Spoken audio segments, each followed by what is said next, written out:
हाय दोस्तों, राम राम, नमस्ते, सत श्री अकाल। आज आपको एक ऐसा समाचार बताएंगे जो काफी वायरल हो रहा है, जो कि मारवाड़ीज के खिलाफ बनाया जा रहा है। तेलंगाना के कुछ शहर में इसका विरोध हो रहा है। इस विरोध में मारवाड़ीज गो बैक जैसे नारे लगाए जा रहे हैं। दोस्तों, मैं आपसे पूछता हूँ, ये सही है ऐसे विरोध करना?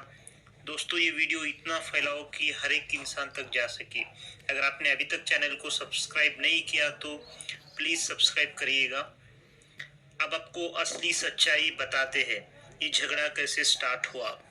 एक पार्किंग विवाद से इसकी शुरुआत हुई। अमंगल कस्बे में एक स्थानीय पार्किंग विवाद हुआ था। इस घटना से मारवाड़ी गो बैक के नारे सामने आने लगे। गुड़ा इलाके में कुछ लोगों ने एक ज्वेलरी दुकान से बाहर टायर जलाए गए और मारवाड़ी गो बैक के नारे लगाने लगे। सोशल मीडिया पर यह तेजी से फैला और उस्मानिया यूनिवर्सिटी के छात्र संगठनों ने भी इसका मुद्दा उठाया। ओयू ने पूरे तेलंगाना में बंद का निर्देश दे दिया गया, जैसे कि नलगोंडा, मिर्यालगुड़ा, करीमनगर, जनगांव, ये डिस्ट्रिक्टों में बंद करने जाने पर समर्थन मिला। उस दौरान कई व्यापारियों ने अपनी दुकानें बंद कर दी और कई जगह पर विरोध प्रदर्शन भी हुआ है। इसके बाद पुलिस ने उस्मानिया यूनिवर्सिटी थाने में एफआईआर केस दर्ज किया गया। साइबर क्राइम ने इस आंदोलन सोशल मीडिया पर बढ़ावा देने वालों पर भी केस दर्ज किया। मारवाड़ी गो बैक आंदोलन तेलंगाना में अचानक नहीं उठा दोस्तों। इसके पीछे कुछ स्थानीय घटनाएं और फिर राजनीतिक सामाजिक हवा लगी। कुछ स्थानीय व्यवसायियों का आरोप था कि मारवाड़ी व्यापारियों ने इलाके के व्यापार पर कब्जा कर लिया है और पार्किंग के मुद्दे को लेकर टकराव बढ़ने लगा। तो शुरुआत एक छोटे से पार्किंग विवाद से हुई। धीरे धीरे मारवाड़ी व्यापारी स्थानीय व्यापारी छीन रहे हैं जैसे भावनाएं उभर आने लगी। अब यह मामला कानूनी और राजनीतिक विवाद का रूप ले चुका है।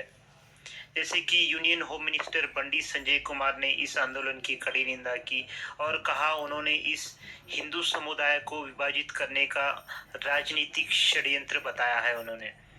और उन्हीं के साथ बीजेपी जिला अध्यक्ष रामचंद्र रेड्डी, जो पहले रह चुके, इन्होंने भी इस नारे को राष्ट्रीय एकता को विभाजित करने वाला षड्यंत्र बताया है। और मारवाड़ी व्यापारी और उद्योग में अपनी मेहनत व ईमानदारी के लिए जाने जाते हैं। उन्होंने भारत में छोटे शहरों से लेकर बड़े शहरों तक रोजगार और अर्थव्यवस्था में बड़ा योगदान दिया है भारत में। आपको इस पूरे मामले में सही और क्या गलत है ये बताएंगे। जो सही है वो देश के किसी भी हिस्से में कोई भी भारतीय व्यापार, रोजगार या काम कर सकता है। आपको इसके लिए कोई भी रोक नहीं सकता। एकता और भाईचारे को बढ़ावा देना सही रास्ता है। अगर गलत की बात की जाए, किसी समुदाय को भाषा या उनकी जाति या वो कहाँ से है इसके आधार पर निशाना बनाना गलत है और गो बैक जैसे नारे लगाना भी गलत है।